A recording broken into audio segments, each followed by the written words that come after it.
Tadi player Laos dah sampai. So sekarang kita tengah tunggu player Harimau Malaya pula. Tengok sempat ke tak kita tunggu player Harimau Malaya sampai. Okay.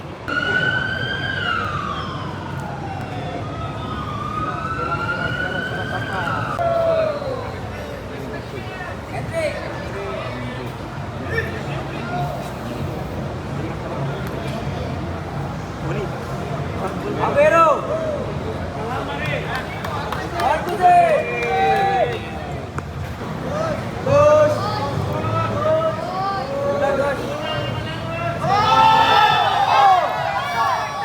Okay, Malaysia Laos prediction.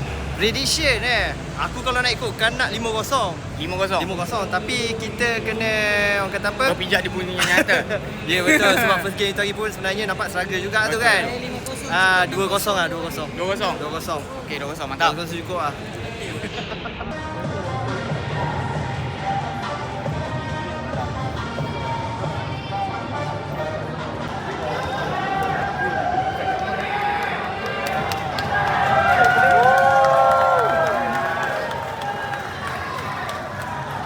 Okey, prediction Malaysia lawan Laos berapa?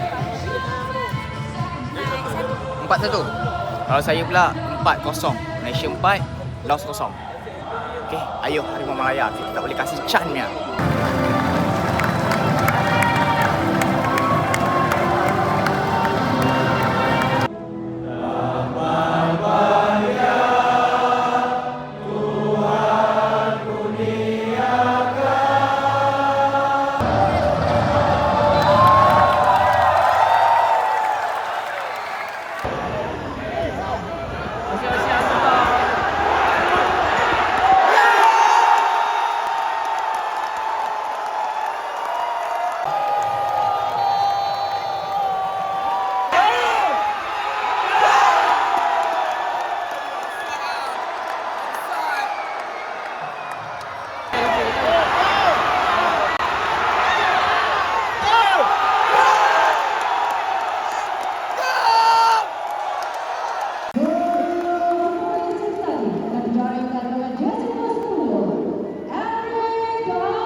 Okey, settle game Malaysia lawan Laos.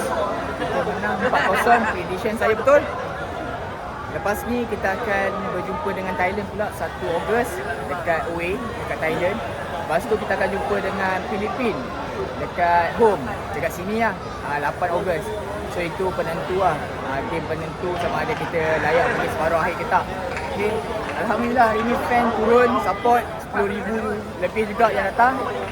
So yang mana yang nak boykot tu teruskan boykot lah. Yang mana yang tak boykot masih ada lagi cintakan bola sepak tanah air kita, boleh datang support Malaysia lawan Filipin pada 8 Ogos nanti dekat Stadium Ceras. Okay. Hari ni man of the match saya bagi dekat Pavitran lah sebab dia 2 assist. Satu lagi walaupun banyak juga misi-misi yang dia buat tapi dia berani lari. Dia berani buat larian apa semua and then dapat buat assist, 2 assist tu kira dah bagus lah. Sikit lagi dia pun nak score dia tapi outside. So kita jumpa next game 8 Ogos dekat Stadium Kuala Lumpur. Bye bye.